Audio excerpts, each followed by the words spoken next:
Sabi niya, habang bata ka, maging masayahin ka, mag-enjoy ka. Gawin mo ang mga gusto mong gawin at kaya mong gawin. Huwag mo lang kakalimutan, ha, na answerable ka sa Diyos. In other words, huwag kang lalabis. Huwag kang gagawa ng bagay na ipagsisisi mo pag humarap ka sa Diyos dahil haharap at haharap ka. Pero lahat ng pwedeng gawin na hindi mo offend ang Diyos, gawin mo. Yung hindi magbibigay ng panganib sa iyo at sa iyong kapwa, gawin mo. Sabi ko, huwag ka nang masyado muna mag-alala at mag-isip ng mga malulungkot na mga bagay kasi darating din yan sa iyo. Sandali ka lang maging bata, so enjoyin mo ang iyong kabataan. Ang dapat sabihan nito siguro yung mga magulang, no? Hindi yung mga kabataan. Mga lola at lolo. No? We must allow the children to be children. And we must allow the young people to be young. Do not fast forward their maturity. We all have a lot of time to be old. At pag dumating na sa iyo yung old age, wala nang balikan. Kaya dapat huwag sayangin ang pagiging bata. Kawawa naman yung mga bata na hindi na naging bata sa dami ng responsibilidad sa buhay. Timing is always very important. Sabi nila, an ounce of prevention is better than a pound of cure. Isang napakatanda ng kasabihan. Kung ang pagkilos ng tao ay nagawa niya bago magkaroon ng problema, mas marami siyang matitipid na oras, lakas, o kaya ay resources, kesa kung susundan na lang niya na natapos na yung problema. Ang pag-aaral po natin ngayon, late lessons, or lessons usually learned too late in life. Ano ba yung mga bagay na kuminsan ay huling-huli na para malaman, kaya importanteng alamin na habang may panahon pa. Salamat Panginoon dahil kayo Diyos na tugon sa aming mga suliranin, sa aming mga tanong. Kayo ang katapat ng lahat ng aming mga pagdududa, kayo ang katapat Lord ng lahat ng aming kakulangan. Kayo ang pumupuno, nagsasapat sa amin. Nawa, sa paglapit namin sa iyo, madala namin kayo Panginoon ng mga papuri. Pagpanain niyo kami ng mga salitang nagmumula sa iyong karunungan, salitang magiging gamot ng aming mga kasakitan, kalakasan ng aming kahinaan, liwanag ng aming kadiliman. Ituwid niyo po ang mga kalikuan namin Panginoon, palakasin niyo po kami, pagalingin at akayin sa matuwid, maganda at maningning na daan. Lord, be our speaker. Protect us from all harm, protect us from all works of evil men and evil spirits. May your mercies prevail, walk in our midst, may your grace abound. In the name of your Son, Jesus, we pray to you, Father. Late lessons in life. What are the lessons usually learned too late in life? Although pag sinabi natin too late, we don't really mean wala nang pwedeng mangyari. Pero mas maganda sana kung mas maagang natutunan. Kaya naman, the younger you are, the more benefits you will get in learning these things. Number one is put God in your life as early as possible. Be as godly as possible before you get damaged or ruined.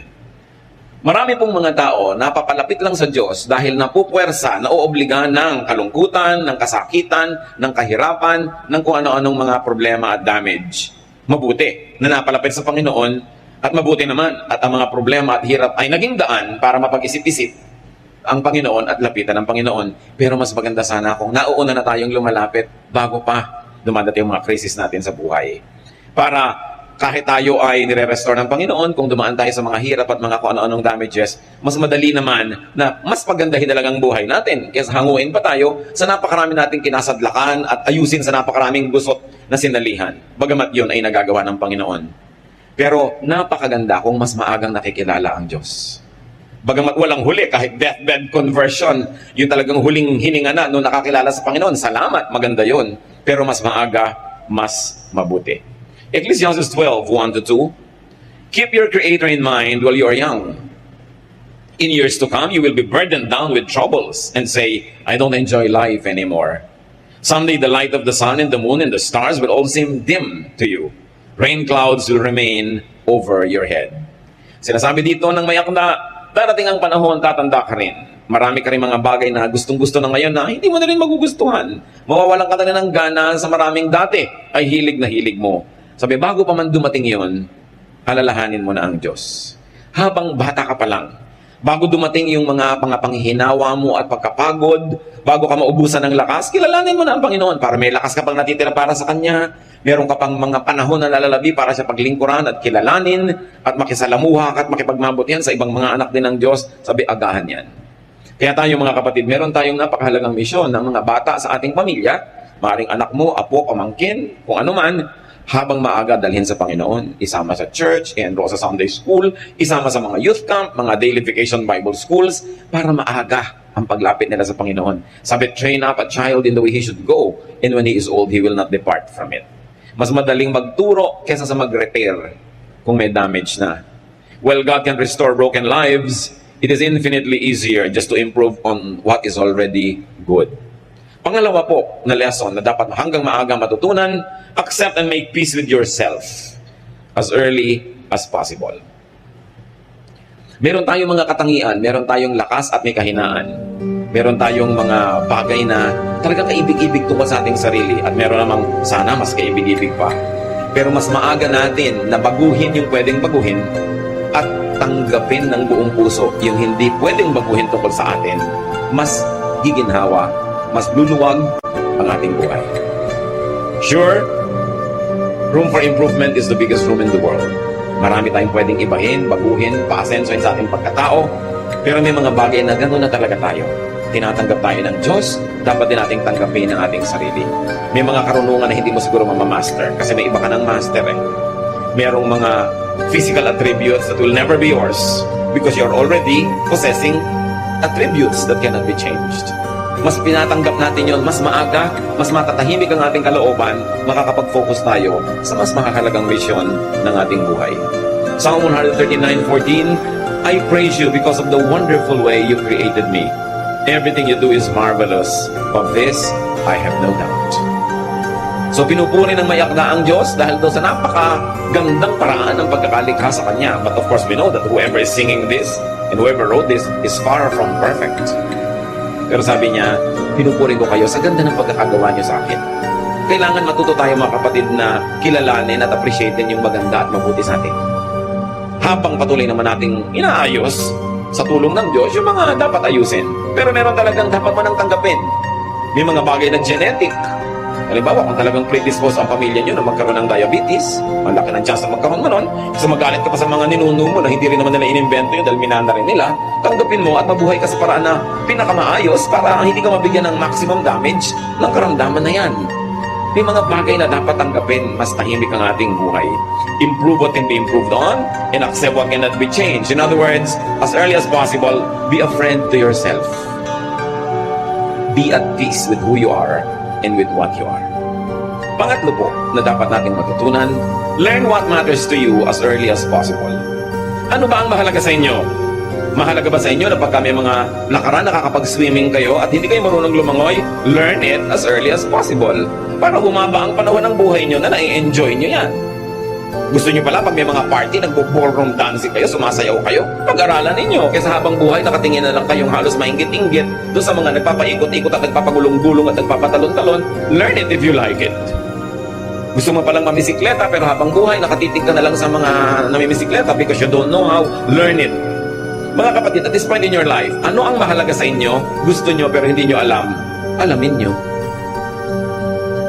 Mas maaga nyong ma-master yan, mas mahaba ang natitirang oras para nyo ma-enjoy.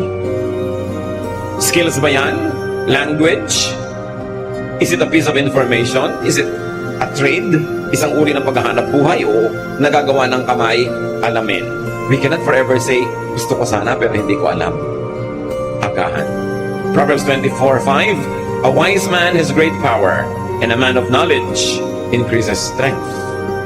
Sa palagay nyo, anong dapat nyong malaman na pag nalaman nyo, mas lumalakas kayo bilang tao. Mas lumalakas yung bargaining power nyo with the world. Know it. To know is to master, to conquer, and to use. Another thing we have to learn is to be as healthy as much as possible, as early as possible. Bakit sabi nila pag nagkakaedad ka na, dumadami na sakit? Eh, ang dami mo na kasing inipon na lason sa iyong katawan. Ang dami mo nang inipon na atraso, mga pawis na hindi mo na ipawis, exercise na hindi mo na i-exercise, at mga hindi mo dapat kinain na kinain mo. Siyempre, darating ang panahon, makahabol ka rin yan, dumadami, nagkakasabay-sabay. Kaya pagdating ng araw, doon ka ngayon magbabawas ng alat, magbabawas ng taba, magbabawas ng mga kung ano-ano, agahan na ang pagbabawas nun kasi naiipon. Habang bata ka pa, konting disiplina na sa kinakain mo. Kung gusto mong bata naman ako, kasi naiipon, naiiwan sa katawan mo yan eh. Hindi lang naman mahalaga na tumanda at humaba ang buhay. Ang maganda, mahaba ang buhay, pero malusog. Mas na-enjoy mo yun. Sabi ng 1 Corinthians 6:19, do you not know that your body is a temple of the Holy Spirit who is in you, whom you have received from God?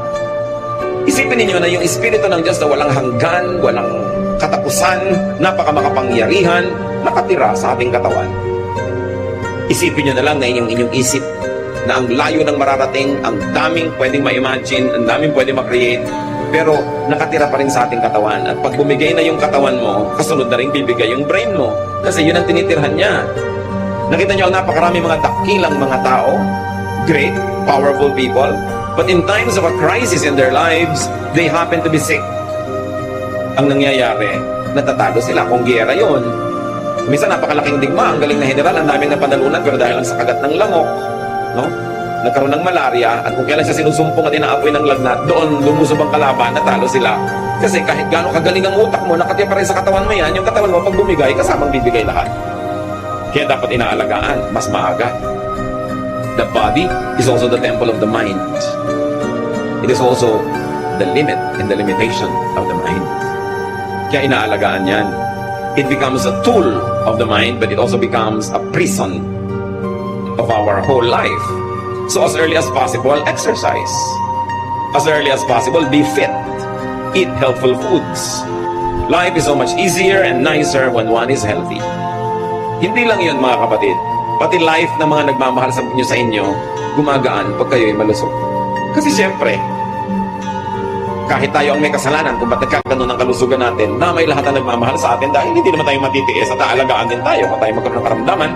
Kaya meron tayong pananagutan sa lahat ng nagmamahal sa atin to keep ourselves as healthy as possible, because when we are sick, sila yung napapagod. Kaya yung mga young people dapat responsable sa kanilang kaligtasan. Huwag na kung saan-saan ibalibag yung katawan at ipaghampasan at kung saan-saan dalhin, kasi pagka nabagok yung ulo mo at na-paralyze ka, yung matandang nanay mo pa rin na mag-aalaga sa'yo. Sino? Pag nagkaroon ka ng mga karamdaman, mga mahal mo sa buhay ang gagastos.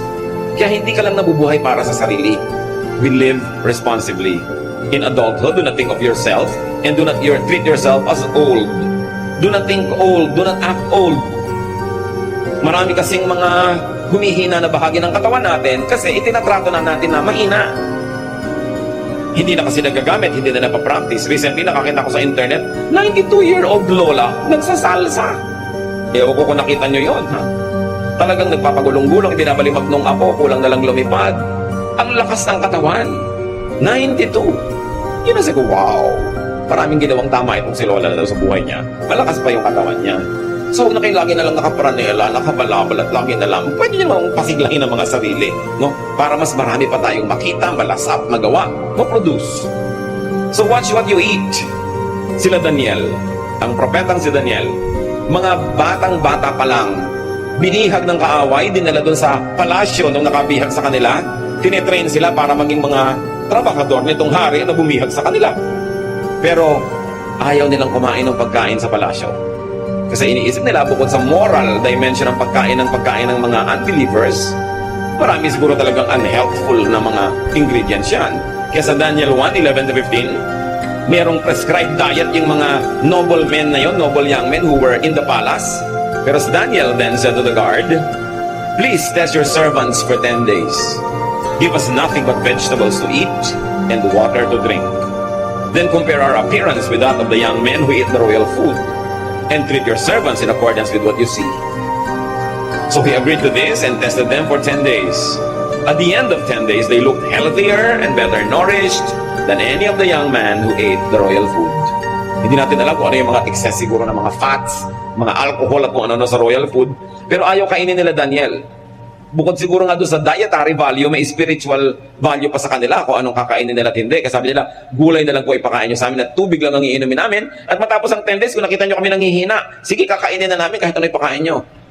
Pero nakita, mas maganda pa ang kalusugan nila, mas maayos. Ibig sabihin, hindi ko mo masarap, yun ang mabuti sa'yo. Konting control sa sarili. Isa pang dapat nating matutunan habang mas maaga sa buhay, mga kapatid, have fun whenever possible. Ecclesiastes 11:9-10, be cheerful and enjoy life while you are young.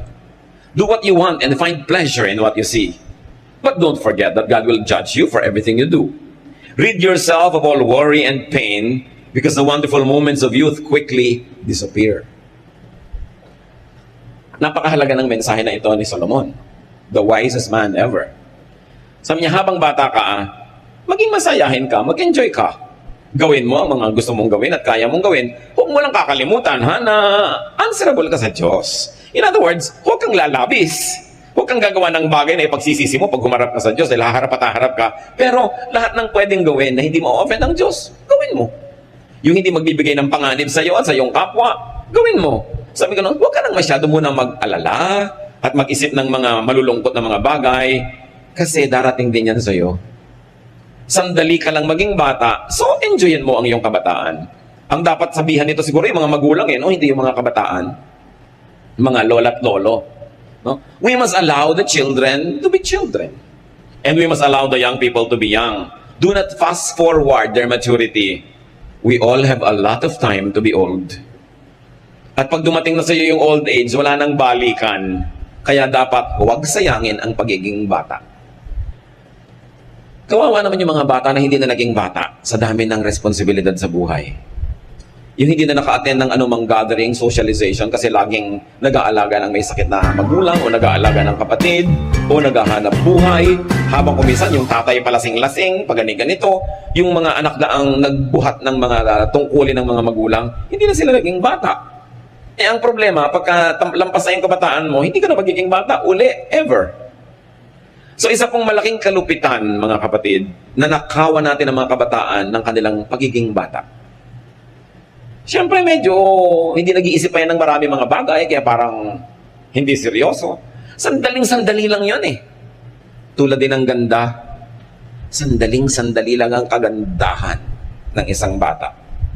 Anong sabi ni Shakespeare? A rose will bloom, it then will fade. So does a youth. So does the fairest maid. So, samantalahin. Huwag natin silang pigilan na magkaroon ng mga kasiyahan hanggat hindi offensive sa Diyos. Yan naman lagi ang hangganan eh. Siyempre may hangganan ng lahat ng bagay. Pero karamihan naman kasi sa atin, yung bata, huwag kang malikot. Ano gusto mo? Maparalyzed na siya at mag-wheelchair na. Eh, bata nga eh. Siyempre may likot.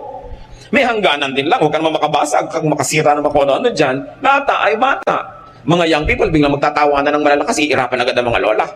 No? Eh, mga young people, sandali lang yan pag nalaman na nila ang mga tunay na issues ng buhay, pag nagbabayad na sila ng mga kuryente at tubig at mga bayarin, pagka nalaman na nila ang maraming mga suliranin ng mundo, hihina na rin ang tawa niyan. Diba? So habang kaya pang lakasan, lakasan. At kahit matanda na kayo, marami para kayong bayarin, labanan nyo yan, lakasan yung tawa. Diba? Kasi, sabi nga ni Balagtas, sapagkat ang mundo'y bayan ng hinagpis, mamamayay sukat, tibayan ang dibdib. Marami talagang dumadating na problema. So, tuwing pwede, magsaya ka. Kasi may mga panahon sa buhay natin, ibigin mo man, talagang mahirap magsaya. So, yung masaya na, huwag mo nang palungkotin. Meron namang ganun eh. Nasa pagtitipo na, nasa party na, nasa kasalan na, naninimangot pa. Huwag kang manimangot at malungkot kasi may mga kamag-anak ka mahal sa buhay na siguradong mamamatay. Alam ka namang hindi mamatay, namamatay tayo. Doon mo na i-reserva ang lungkot mo. Siguradong maraming panahon. Pero pag ang panahon ay kasiyahan, tanggalin mo lahat ang lungkot mo, imagination mo kung ano-ano, magsaya ka. Kasi dapat tamasahin, samantalahin ang mangilan-ngilang pagkakataon na pwedeng sumaya. At pag nakakakita tayo mga kapatid ng nagsasaya, huwag kayong killjoy. Hindi kayo makatulog pero nagkakantahan sila, magpasa kayo ng buto ng kakao sa tenga nyo para makatulog kayo at sila sumaya. Alam nga naman kayo itong matutulog, lahat patahimikin nyo na. Diba? Maraming panahon ng katahimikan na ang tao hindi mo man pigilin na mag-ingay, kusang tatahimik kasi maraming darating na dagok ng buhay. So habang hindi dumarating yun o wala, bakit nyo naman dadagukan? Kailangan marunong tayo magrespeto sa taong sumasaya. May bakasyon, huwag niyong ungkatin ang mga problema. Kaya nga nagpapakasyon. Magkaka-opisina kayo, magre-retreat kayo, magpupunta kayo ng bakasyon kung saan. Huwag niyong pag-usapan ng trabaho. Pag-usapan niyo pag nandun na uli kayo sa inyong opisina. Kasi bihira, gumastos pa kayo para magpunta halimbawa sa Sikogon. Tapos nung nandun na kayo, pinag-uusapan niyo yung mga nakakainis na bagay sa office. Sinayang niyo ang inyong pagkakataon. Maraming mga tao, sinasayang nila ang pagkakataong sumaya. Bihira-bihira lang naman magkaroon ng malaking kainan. Doon pa mag-jeta. Kalimutan nyo nga yung jeta nyo kung masarap ang mga pagkain. Dahil madalas naman talagang jeta kayo dahil kulang ang budget, di ba? So doon na lang kayo mag-jeta. Darating din yon. Pero yung manaka-naka na mayroong festival, naku, enjoyan mo yan. Kesa sa pag dumarating ang panahon ng gutom, inaala-alala mo yung mga dapat sana'y nakain mo, pero hindi mo kinain dahil nag-iinarte ka, no? Magsisisi ka ngayon. So enjoy it. Enjoy youth. Enjoy young adulthood. Enjoy adulthood. In fact, enjoy every stage of life. Ecclesiastes 3, 1-11 can be summarized as saying, everything on earth has its own time and its own season. There is a time for laughing and dancing. And if it is not your time, hayaan mo yung iba to enjoy their time. Kung sino ang nagsasaya, siya ang may karapatan. Yung ayaw magsaya, yun ang lumayo. Pero huwag yung pigilan yung nagsasaya. Hindi nyo alam, baka bukas may malalaman siya kahindik-hindik na bagay na kahit hindi nyo pigilin, talagang mawawala na yung saya niya. Unfair naman na hindi man lang siya nakapag-charge. Malolobat pala siya bukas, hayaan nyo siyang mag-charge ngayon. No? Para may baon siyang saya sa buhay. Kaya mahalaga mga kapatid, yung maliliit na bata, i-maximize natin ang saya nila. Para marami yung baon. Habang tumatanda sila, nawi-withdraw yun, kaya damihan nyo yung deposit na love habang sila'y bata pa. Hindi ko sinabing palakihin sila sa layaw, sa saya. Pero hindi ko sinabing i-exempt sila sa pagod, sa training, sa disiplina. Pero dapat ginagawa man natin ang lahat ng yon, may kakambal na saya. At makikita nyo sila yung magiging mga matitibay na tao, mapagbigay, maibigin, at masasarap na mga kasama. So, there is a time for laughing and for dancing. Maximize that time. Create, invent ways to be happy. Be youthful at heart, and let the young be young. Kung minsan, ang ikinakalungkot ko po, pag marami mga nagiging born-again Christian, akala nila bawal sumaya. So, bawal na lahat, no? Bawal na lahat. Napaka maunawain ng Diyos. Gawin nyo kung ano yung nagpapasaya sa inyo, maliban na lang, alam nyo talagang maling-mali. Ngayon, medyo gray area, pero gustong-gusto nyo gawin, napakabait ng Diyos para kanya unawain. No? So, ang ating laging panghawakan, yung bait, hindi yung higpit ng Diyos. Mabait siya. Ang mahigpit lang kuminsan yung lola mo o yung tiya mo na old maid, mas mahigpit pa talaga sa 30 na pinagsama-sama yan. Bakit? Hindi kasi siya nag-enjoy sa buhay. No? Kaya tuloy, gusto niyang idamay halos lahat ng tao na huwag na rin mag-enjoy sa buhay. Napakahirap kasi nung mga tao na walang nagmamahal, walang nakikipagmahalan, walang mga outlet, walang mga saya. Ang gusto, idamay lahat ng tao sa mundo. Gawin natin ganito mga kapatid, kung ano man ang hindi natin na-enjoy, ipagdiwang natin kung na-enjoy ng kapwa natin. At sa ating pakikipagdiwang sa kanila, nakakasalo na rin tayo sa enjoyment. Kasi yung lagi mo silang pinipigil. One thing to learn, early. Mas bata, mas mabuti, save. Mag-impok. Save whenever possible. And if you're already saving, save more. Kung malapit ka na lang mamatay, ang dami mo pang savings, edi pamigay mo. Pero mabuti na rin yung kinamatayan mo, may savings ka pa kaysa wala. Invest. Ecclesiastes 10:19, sabi ni Solomon, pinakamarunong na tao sa balat ng lupa, money is the answer for everything. Sa inyo, ha? Ganun ba yun? Tatandaan niyo mga kapatid, it is the love for money that is condemned in Scripture, not money. Yung pag sobra mong minahal, kinalimutan mo ng Diyos, kinalimutan mo ng kapwa, yun ang sumasama. Pero yung pera mismo, gusto ng Diyos, marami tayong ganyan. Kaya nakita mo ang Panginoong Jesus, pinagalitan niya yung binigyan ng mga talent, hindi ininvest, hindi nagtubo, binawi pa. Gusto ng Diyos, marami kang pera. Proverbs 6:6-8, go to the ant, you sluggard. Consider its ways and be wise. It is no commander, no overseer or ruler, yet it stores provisions in the summer and gathers its food at harvest. Sabi niya, ikaw tamad, tingnan mo yung langgam. Pag tag-araw, pag tag-ani, pagod na pagod. Nagbubuhat ng kung ano-anong madidilihensya niya sa buhay. Kuminsan, 20 times heavier than the body of the ant binubuhat niya. Bisa nagtataka ka sa sahig, may naglalakad na bigas. No? Nung tignan mo, may munting langgam sa ilalim, buhat-buhat niya, naghahanap buhay siya. Ikaw naman sa dista, tiniris mo pa. Naghahanap buhay nga yung langgam eh. No? Sabi, kita nyo yan, kasi hindi laging pwedeng merong kang pulutin, kasi hindi laging harvest. Kaya kung tag-ulan na, maaanod na sila ng mga tubig, hindi na pwede, sa tamang oras, nag-iimpok. Para pag dumating yung pangangailangan, merong nakatabi. Kailan tayo dapat mag-impok? Kung kailan tayo malusog, kung kailan tayo bata, kung kailan tayo kumikita. Hindi yung ubus-ubus biyaya, bukas na katunganga. Ang mga young people, hirap na hirap magtrabaho ng mga graveyard shift, tapos inuubos ang pera nila sa mga kapeng nakakasikmura. Yung mga maaasim na kape. Talagang mga pagpapanggap at pagbabalat kayo, no? Para lang magmukhang sosyal. Tapos nauubos ang mga pera sa kung anong gadget. Tapos mamaya, tumanda na, wala man lang savings. Kailangan may isave ka. Ngayon, kung may mga kamag-anak ka na palahingi, palaasa, paladagan, no? Talagang gumagamit ng straw para sipsipin ang dugo mo mula sa pinakamatabang ugat sa iyong leeg. Di ba? Lalo ka dapat mag-save. Huwag mo ibibigay lahat. Do not give everything. Give proportionately. Magtira sa sarili. Pag naliligid ka ng mga ganitong tao, lagi silang wala, ikaw yung meron, uubusin nila, bukas pare-pareho na lang kayong wala. Hayaan mo na lang sila wala, ikaw meron. Para pag may emergency sila, kahit paano, pwede mo rin tulungan kasi ipinamigay mo ng lahat. Lalo mga magulang. Alam niyo naman ang mga Pilipinong magulang, ibibigay ang lahat sa anak. Kung umaasa kayo na lahat ng anak ay itatagod kayo sa pagtanda, paano kung hindi mangyari? Paano kung nakapag-asawa yan ng ubod ng sama ng ugali? At nakulam yung anak nyo at nailayo talaga sa inyo. O anong gagawin nyo ngayon? Binigay nyo lahat. Magsisimang kayo, 80 anyos na kayo, 70. Lampas na yung climax ng pagkita nyo. Anong gagawin nyo? Magsisisi na lang kayo hanggang humina kayo ng humina, maubos ang maubos. Don't give everything. I'm telling you, give, but give proportionately.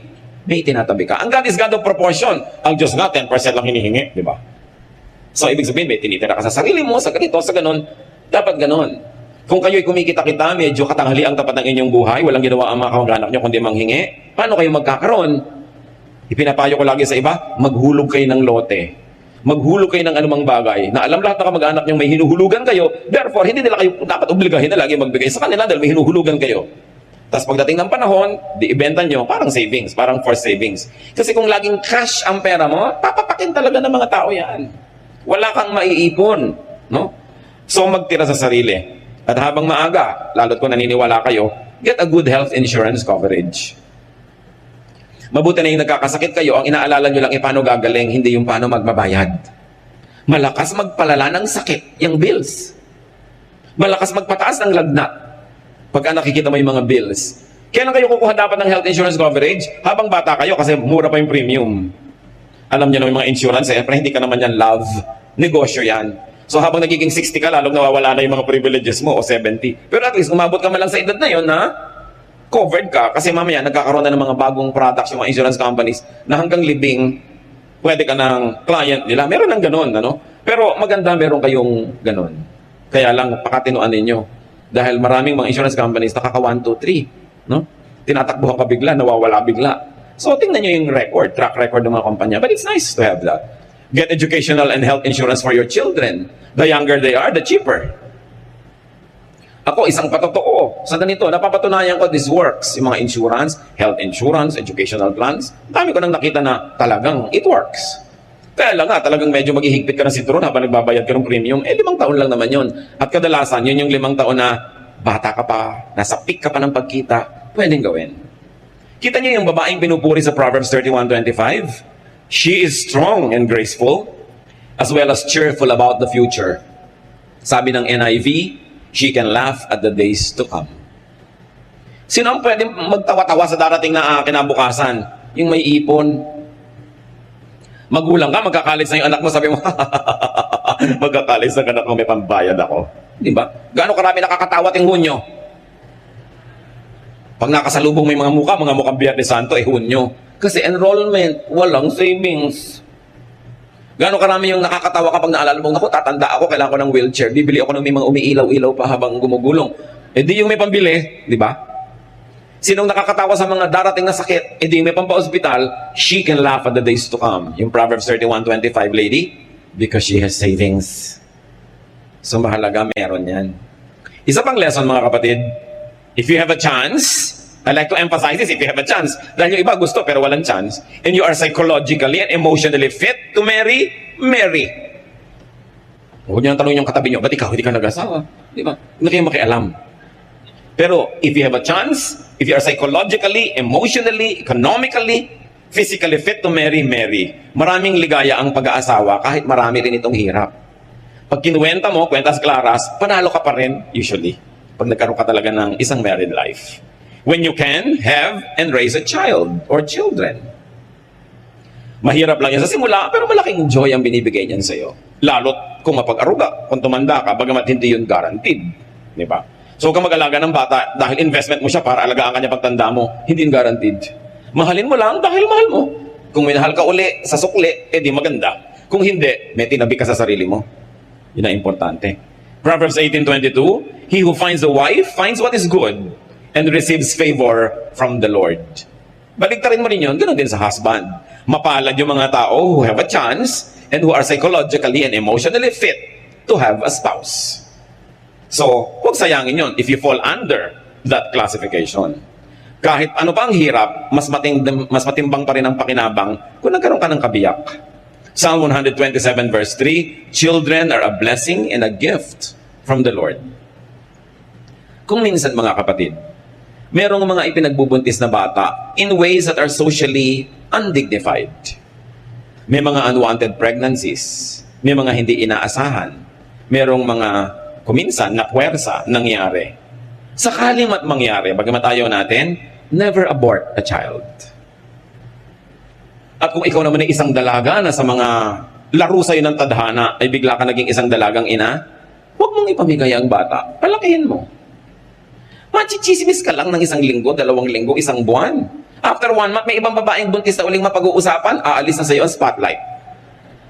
Palakihin mo yung anak mo, hindi ka man nagkaasawa, may anak ka na.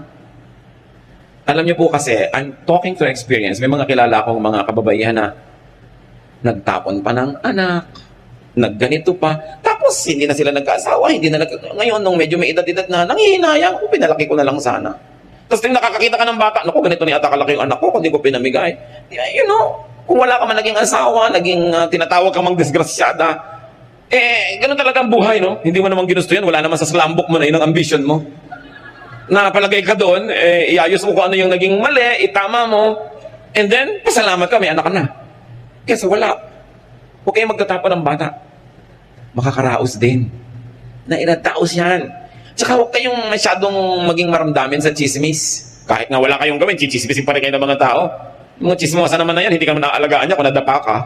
May anak ka, baka naman ibangon ka kung madapa ka. Huwag niyong pansinin yung mga chismosa. Make the most out of your life.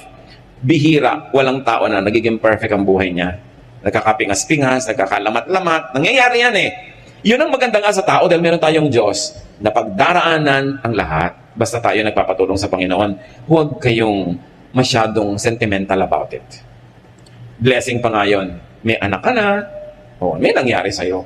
Nakapag-asawa ka, hindi ka masyadong naging maginhawa, hirap ka rin, pero siguradong may ligaya ka rin, pasalamat ka rin. Dahil blessing pa rin yun. God is so good at restoring us. God is so good at repairing broken lives. Don't let the brokenness continue to haunt you all your life. No? At just pick up the pieces, get on with life. Ano ba? Nangyayari yan sa lahat. Ang mahalaga, we learn from every mistake. And the mistakes we commit should make us kinder and nicer to those who commit other mistakes. Mas magiging maunawain ka dahil may pinagkukuhanan ka, may pinaghuhugutan ka ng pangunawa. At kung kayo naman ay iibig, abay di umibig kayo, love. Never mind not being loved back. Meron kayong mahal, kaopisina nyo, talaga namang lahat ng bonus nyo, inapanulan yung kaldero, binibigay nyo sa kanya, pero hindi pa rin kayo pinapansin, ibigay nyo pa rin. Alam niyo yung nagmamahal, mas masaya naman nyo kaysa doon sa minamahal eh. Kayo yung nagmamahal, hindi man kayo suklian ng pagmamahal, magmahal pa rin kayo, at least naranasan nyo magmahal. Diba? Kaysa sa hindi na kayo minahal, hindi pa kayo nagmahal. Di wala na kayong naranasan. It's alright to love and not be loved back. Because loving by itself gives you a lot of happiness. Kung sinuklian pa, kahit konting pagtingin, malay nyo naman. So huwag kayong matakot umibig. Yung mga nabigunan ng mga 18 beses, may mga 18 pa ulit na lalabi, ubusin nyo. Diba? Huwag kayong sobrang nadala, naging playing safe, ayaw nyo na, buhay pa kayo eh. Ba't umaayaw na kayo? Malay nyo naman, dito sa ika-27 pag-ibig, diyan na talaga matupad ang mga pangarap nyong ilakad hanggang altar. Habaan nyo ang lakad, mula pa lang doon sa Harrison, maglakad na kayo. Para makabawi kayo. No? So never mind kung hindi ka minamahal. Mahal mo pala, mahalin mo pa rin. Hindi ka binibigyan ng pag-asa, mahalin mo pa rin. Huwag mong ilagay sa kanya yung pasya kung anong gagawin mo sa pag-ibig mo sa buhay. Sasaya ka rin. He who loves enjoys more than the one being loved. Pangwalo. Hold no grudges. Have no regrets.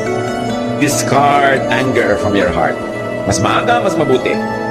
May gumawa sa'yo ng masama nung araw, hanggang ngayon inaalala mo pa, ang totoo noon, paulit-ulit na nagagawa sa'yo yung masama kahit wala na siya dyan, kasi nire-replay mo. Lugi ka. Kung meron kayong dapat patawarin, huwag na yung pag naghihingalo na siya o naghihingalo kayo, tsaka pa kayo nagpapatawaran, patawarin nyo na agad. Makakalaya siya, makakalaya kayo, mas luluwag ang buhay. huwag kayong magtanim ng sama ng loob. Yung puso nyo, dapat tinatanim ng pag-ibig, hindi ng sama ng loob, hindi ng galit, hindi ng mga hinanakit, himutok, hindi ng mga pains and sorrows.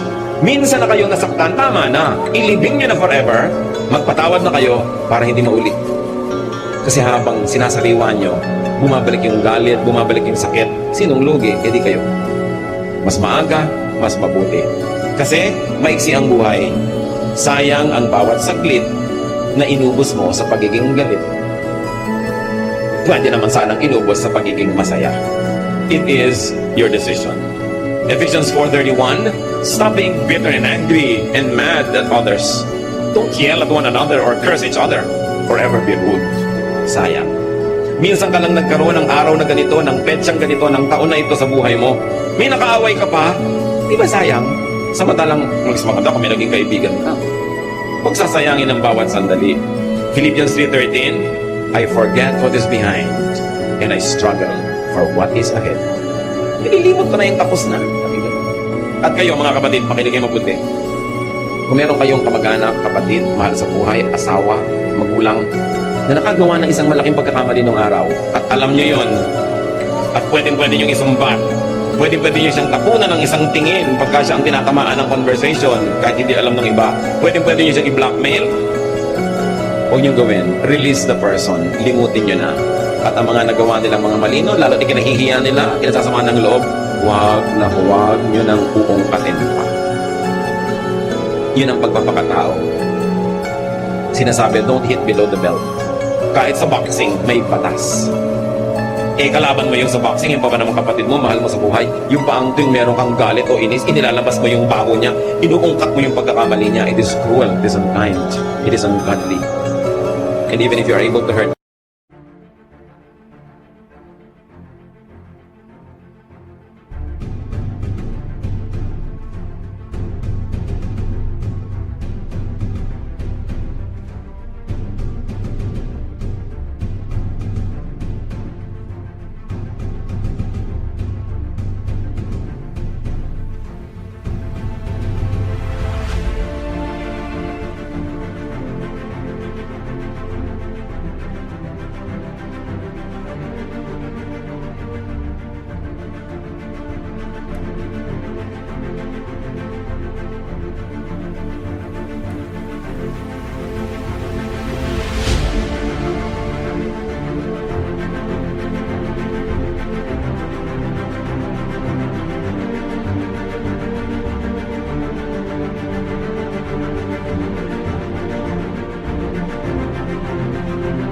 person, do you think that you can get out of it unscathed? No.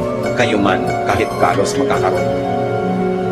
So huwag na huwag nyo nang uungkatin pa, lalo't maselan, lalo't pinagsisisihan o ikinahihiya ng inyong kapwa. Pagsyam na magandang maalala bago tayo lubugan ng araw sa ating buhay, be nice and friendly to your children or to your children-in-law. Sandali lang, minsan lang maging bata ang bata. Pag pinalaki mo pa sa kalupitan, pag pinalaki mo siya sa iyong masamang ugali, sa iyong pagdaramot, sa iyong pananakit, anong itinanim mo sa puso niya? Puot sa'yo, galit, hinanakit, at habang patanda ka ng patanda at pahina ng pahina, siya tong lumalakas. Kumbaga sa araw, papalubog ka na, siya nagtatanghaling tapat pa lang.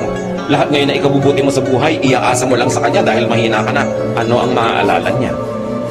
Bigyan niyo ang mga bata ng mga magagandang maaalala. Una, para sa kapakanan nila. At kung gusto niyo isipin, meron din kayong benepisyo sa kapakanan niyo. Kasi kung anong inyong itinanim, aanihin niyo. Merong mga magulang, wala man lang ginawang mabuti sa anak, pinagmalupitan pa, sinaktan, kinawawa, inabandona, pero ngayong matanda, inaalagaan pa rin ang anak. Can you imagine kung gaano pa kasindi, kasweet, palalo at kaganda yung pag-aalaga kung naplaniman ng maganda? Minsan ginagawa mo lang, obligado ka dahil magulang mo, pero wala ka ng gana dahil minsan malayo ang loob mo o may kim-kim ka rin sama ng loob. Pero ang sarap-sarap naman nung mag-aalaga ka na dahil mahal mo. Hindi dahil obligado ka. So ang pagpapalaki ng mga bata, pakisamahan natin. At mga biyanan, lalo kayo yung donyang-donya pa yung edad nyo. No, halimbawa mga 40, 45 pa lang kayo, malakas na malakas pa kayo, kumikita pa kayo, gangga santol pa yung mga ikaw nyo dyan. Talagang mga pag nyo, gangga pa yung salakin, dami-dami yung dala. Yung meriyabang pa kayo, para pa kayong pabo na naglalakad dyan, ay mga balahibo nyo, pumapagaspas. Maging mabuti kayo sa mga manugang nyo. Kahit yung manugang nyo, wala pang nasabi sa buhay, wala pang nagagawa, wala pang say, nakikitira pa lang sa inyo, ibinibili nyo pa lang ng gatas yung anak nila, kayo yung donya-donya, matanda rin kayo. Pag ang itinanim nyo sa manugang nyo hindi maganda, anong ina-expect nyo aanihin? Ilalayo nila yung loob ng anak nyo sa inyo. Nakikitira lang yan sa inyo dahil walang choice. Oras na nagka-choice, lalayasan kayo niyan. Magpapakalayo-layo, hindi ibibigay sa yung number ng cellphone nila. Telegrama ka lang, no? Sa RCPI. Can you imagine? Ang tagal nun. So be nice. Magtanim ng mabuti. Lalo sa manugang kasi hindi mo dugo. Yung sarili mong anak, pagtsatsagaan ka niya kahit anong mangyari, yung manugang mo. Ang masama ngayon ito, ang tanda mo na, ayaw mo man, kailangan mong maalagaan ka, at yun lang ang manugang na mag-aalaga sa'yo. O, paano ka ngayon? Nice mo ngayon kasi wala kang choice. Samantala kung nung may choice ka, naging nice ka, di ba mas masarap? Mas maganda. Ang matatalinong biyanan, nakikisama sa manugang. Dahil part na yun ng pamilya nyo. At bihirang ina ang nanalo sa manugang. That's the truth. Pag nahumaling na yung inyong anak sa kanyang asawa, lalo't amoy sabon, bagong paligo, anong nanay-nanay? Di ba malilimutan ka? So mabuti pa lumagay ka sa lugar. Kung hindi mo man gusto yung manugang mo, dahil lang matalino ka. Kasi yun ang magandang gawin. Ngayon, di gustuhin mo na, total gusto ng anak mo. Mag-e-enjoy ka pa kaysa mainis. Wala ka na mga magagawa. Nandyan talaga yan. May okasyon. Kasi manugang mo yan. Maraming mga mabiyanan, hindi sila marunong. Nakikipagyera sa manugang. Anong mapapalaan nyo? Sa palagay nyo ba, magwawagi kayo? Wala. Stress lang. Be wise. Kung inaalagaan nyo ba naman ng mga anak nyo na, sa inyong kalakasan, edi mas masarap ang pagtingin nila sa inyong pagtanda. Ephesians 6:4, Parents, don't be hard on your children. Raise them properly. Teach them and instruct them about the Lord. Of course, the presumption is you are godly yourself to be able to teach children about the Lord. Kita niyo itong magbiyanan na si Ruth at Naomi? Ang sweet. Itong si Naomi, may dalawang anak na lalaki, namuhay sila sa isang foreign land. Tagaroon yung napangasawa ng kanyang mga anak na lalaki. Namatay ang asawa niya, namatay ang dalawa niyang anak na lalaki, ang natira silang 3 babae. Ngayon, sabi nitong matandang biyanan, mga iha, mag-uwi na kayo sa inyo.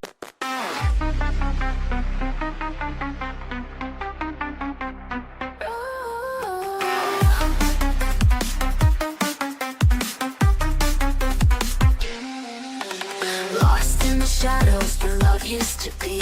I'm searching for solace, but it's hard to see. The ghost of your memory, it still haunts me. A bittersweet reminder of what used to be. Oh, my heart is aching like a heavy stone. Longing for your touch, but you're gone back home. In this dark of night, I'm left to grieve. Trying to move on, but my heart still bleeds. Tears fall like rain as I whisper your name.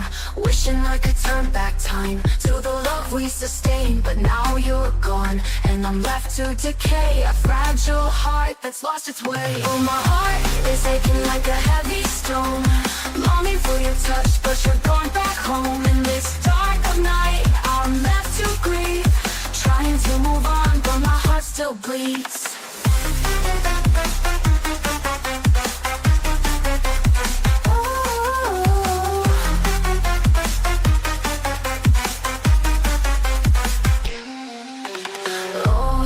Shadows were your name. Wishing I could turn back time to the love we sustained. But now you're gone and I'm left to decay. A fragile heart that's lost its way. Oh, my heart is aching like a heavy stone. Longing for your touch, but you're gone back home. In this dark of night, I'm left to grieve. Trying to move on, but my heart still bleeds. Maybe someday I'll learn to love again, but for now I'm trapped in this heartbreaking pain. Maybe someday I'll find my way back to the light, but until then I'll hold on to the memories of our night. Oh, my heart is aching like a heavy stone. Longing for your touch, but you're gone back home. In this dark of night, I'm left to grieve. Trying to move on, but my heart still bleeds.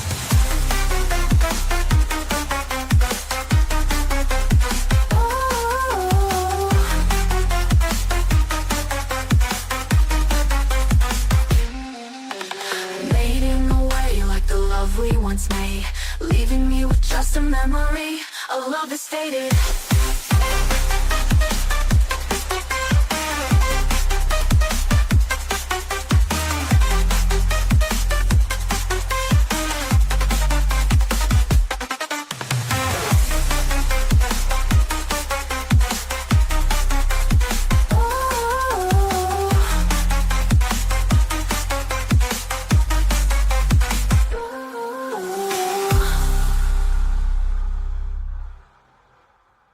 Inyong barangay.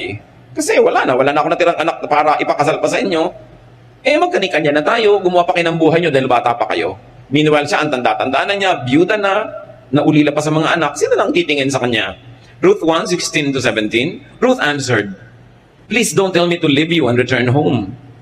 I will go where you go. I will live where you live. Your people will be my people. Your God will be my God. I will die where you die and be buried beside you. May the Lord punish me if we are ever separated, even by death." Mga biyenan, sasabihin kaya ng manugang nyo sa inyo yan. Ang ganda, di ba? Ayaw siyang bitawan ng manugang kahit wala na yung asawa na anak niya. Kasi sila, may sariling relasyon na na-develop. Nagmamahalan sila bilang magbiyenan. So hindi lang sila artificially put together by this common man in their life, the son and the husband, but they have developed a friendship between them na wala na yung lalaki, tuloy pa rin sila. Mahusay na babae. Pareho sila. Mga manugang, makisama rin kayo sa inyong mga biyenan. Kahit darating ang panahon na kayo na yung malakas at hihina yan, hihina din kayo at magkakamanugang din kayo. Papaikot-ikot lang yung cycle na yan. At saka syempre, tumanaw ka ng utang na loob sa biyanan mo. Kung minsan napag-aral yung asawa mo, kaya ang yabang-yabang mo ngayon, maganda buhay nyo. Sino ba nagpa-aral dyan? Sino nagpalaki dyan? Di ba yung biyanan mo? Wala ka namang participation dyan. Ngayon ikaw, aani ka na. So dapat, tumanaw ka ng utang na loob. At sino pa man naman ang dapat mag-adjust? Hindi yung bata, natural. Kung may konti mga bisyo yung biyanan mo, may mga ugali, ikaw na mag-adjust. Ikaw naman itong bata Lumagay ka rin sa lugar. Pareho kayong lalagay sa lugar, sasaya kayo. At hindi nyo hahatiin ang puso ng isang lalaki na common to the two of you. Kawawa naman yung lalaki, yung nanay niya, tsaka asawa niya, hindi magkasundo. Meron akong kilala niyan, mga kapatid. Sabi niya, gusto na daw niya magbaril. So kapatid, yung nanay mo at asawang barilin mo. Sila pa nag-aaway, ba't ikaw magbabaril? Siyempre, biro ko lang naman yon. Pero ang point is, may mga lalaking ganun gusto na magbaril dahil litong-lito na. Siyempre, mahal ang nanay, mahal yung asawa. Kayong dalawang babae, mag-ayos nga kayo para tumahimik. Di ba? Napakahalaga nun. So, sabi niya, saan man kayo pumunta, sasama ako, nanay. Ang sarap na samahan. Number 10, paalala mga kapatid, do not retire prematurely. Ano ba yung retirable age? 60, 65? Naku, nung araw yun. Ngayon hindi na ganun. 92 nga, nagsasalsa pa. Di ba? Do not retire too soon. Or let me say it, do not retire, period. Pag nag-retire kasi kayo, hihina kayo Maiinip kayo, wala kayong gagawin. Although, you can reinvent yourself. You reinvent your work, one that fits you, because you have already earned naman, Kung anong degree of engagement ang gusto mo ibigay sa iyong trabaho, sa iyong proyekto, na-earn mo na yon. Kung gusto mong every MWF ka lang gagawa o every afternoon, you have earned it. But don't retire. Hihina lang kayo. Maiinip lang kayo. No? Stay as active and productive as possible. Although in your terms. Kaya mahalaga, may gawin ka sa buhay mo para pag nag-retire ka, may karapatan ka naman to name your terms and to dictate your terms. No? With God's help, no learning can be too late. Kahit anong edad natin ngayon, may natutunan tayo dito, it's not too late. May papakinabangin pa rin tayo. But those who have the benefit of youth and time, learn early so that you will have a longer time to enjoy wisdom. In your senior years, do not be possessed by regrets. John 10:10, the Lord said, "A thief comes only to rob, kill, and destroy. I came so that everyone would have life and have it to the fullest." Hanggang huling hininga, dapat may katuturan pa rin, may kasiyahan, may ganda ang buhay. God wants you happy. God wants you fulfilled. Learn important things early enough. Thank you, Lord, that you remind us. Thank you, Lord, that you are concerned that we have a meaningful life. Ituwid nyo nga po kami, Lord, kung may mga kalikuan kami. Itama nyo kami kung may mali. At sa mga ginagawa na naming tama, lalo pang matama sa tulong nyo. Para kami magkaroon ng buhay na makahulugan, masaya, mabunga. At hindi lang yon, yung buhay namin maging kasiyahan din ng mga nabubuhay sa paligid namin. May living with us be a pleasure to those that have to live with us. Magbulay-bulay pa tayo mga kapatid, maghanap ng mga personal na application para lalo tayong makinabang sa ating pagsasalo-salo sa sandaling ito.